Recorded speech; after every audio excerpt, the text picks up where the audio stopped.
Tornando com o frente a frente, nós estamos conversando com o historiador Fabiano Lopes de Paula. Como nos disse no início, parente do grande historiador montesclarense Hermes de Paula. Ô Fabiano, você é do Instituto Histórico de Minas Gerais. Sim, funcionário de carreira. Servidor, né? Servidor. E fui também superintendente do IFAM em Minas Gerais.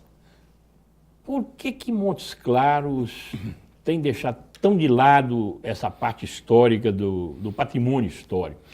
Porque lá a Rua de Baixo, por exemplo, ainda tem alguma coisa, mas talvez seja uma das poucas partes da cidade que ainda conserva alguma coisa. Mas estão derrubando quase tudo, né? Sim. Eu não diria que a figura de deixar de lado seja 100%. Porque a iniciativa, sim, de preservação. A Secretaria de Cultura, na década de 80, fez um trabalho com o IEFA, que foi o inventariamento dessas casas todas, né? Toda a cidade foi objeto de um inventário cultural. A parte de patrimônio cultural edificado, patrimônio arqueológico, e fizemos um grande dossiê, tá? E sugerimos a preservação de alguns prédios, né? Nem todos foram acatados e acolhidos e tombados, mas alguns sim. Os sobrados, notadamente, foram tombados pelo município. Mas a rua, né, é feita de casas assobradadas e casas baixas, né? A história perpassa por todo esse ambiente, né? A paisagem de Montes Claros não é feita só de sobrados. E as casas térreas foram deixadas de lado para um dia serem tombadas. São casas Mas um simples tombamento não evita que o proprietário derruba, evita? Evita. Não teria que ser desapropriado, não? Não, desapropriado não, é outra figura. O tombamento não esbarra na propriedade. Você pode morar num bem tombado, você não perde sua propriedade. Você tem que zelar por ele, tá? Você tem que cuidar. Exercer uma tutela sobre o bem, tá? Pode alienar, pode vender, pode alugar, qualquer coisa. Só não pode derrubar. Só não pode derrubar, tá? Mas essa política, essa ação de preservação, melhor dizendo, não depende só do proprietário, tá? Isso carece de uma política pública por trás. Aí que eu acho que Montes Claros está recuado, deu alguns passos atrás, tá? Que de 84 até 2016, não temos mais tombamentos, não temos mais uma política eficaz de preservação do seu casario, da sua... Quer dizer que os últimos tombamentos são de 84? Acredito que 84 a 85 foram tombados naquela época. De lá para cá não se tomba. De lá para cá não se tem tombamento, tá? E sequer restauração também. Mas isso o proprietário, sim, ele detém a propriedade do imóvel, muitas vezes é um bem único de família, tá? Agora, se não houver uma política que o motive a preservar, ele vai precisar daquele imóvel. Ele vai, devido à pressão, ainda mais agora que aquela área está se tornando, ainda devagar, um lugar comercial, em razão da construção do mercado, né? E as pessoas mais antigas já não estão morando lá, a área está mudando de vocação. A tendência é modificar, é derrubar as casas antigas, mas não depende unicamente do proprietário. Depende da comunidade ali, depende muito, mas muito mesmo do poder público, né?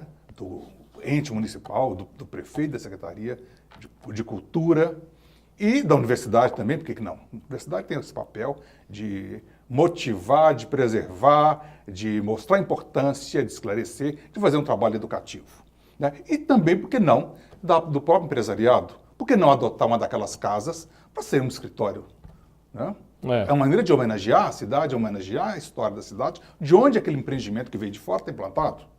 Eu acho que seria uma boa alternativa, porque traz recursos, traz benefício e traz incentivo. Mas para isso precisa adquirir os bens ou essas casas do proprietário. O proprietário, por si só, é muito difícil, a gente vê isso, não é só em Montes Claros, várias regiões, né, do país inteiro.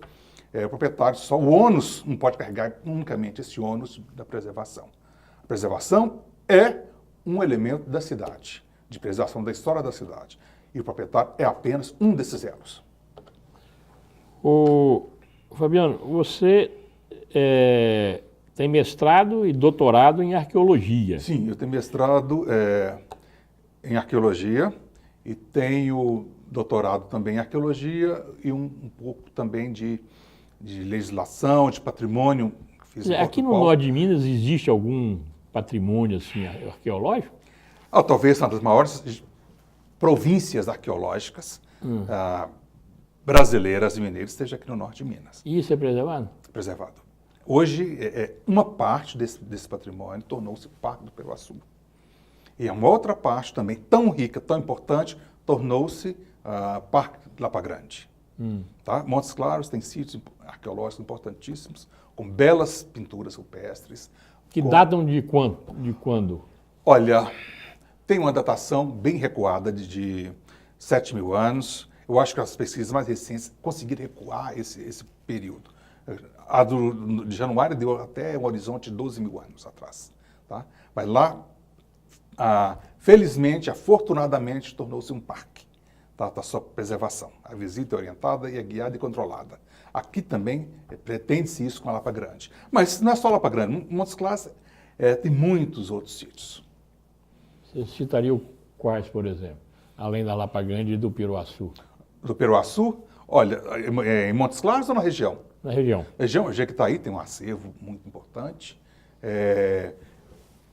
Grão-Mogol, Itacarambi, Itacambira, além de ser um núcleo histórico, talvez um dos mais importantes, um dos pioneiros do norte de Minas, nessa história da conquista do sertão, da conquista do espaço, Itacambira, juntamente com Grão-Mogol. Grão-Mogol está em processo de tombamento, deve sair nos próximos meses, esse ano ainda, o tombamento do núcleo histórico de Grão-Mogol. Já veio tarde, que isso vem sendo pedido ao IEF há mais de 30 anos.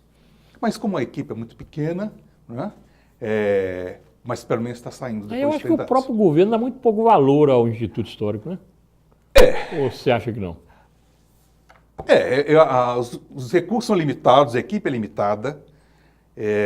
Na verdade, os técnicos são grandes paladinos, né?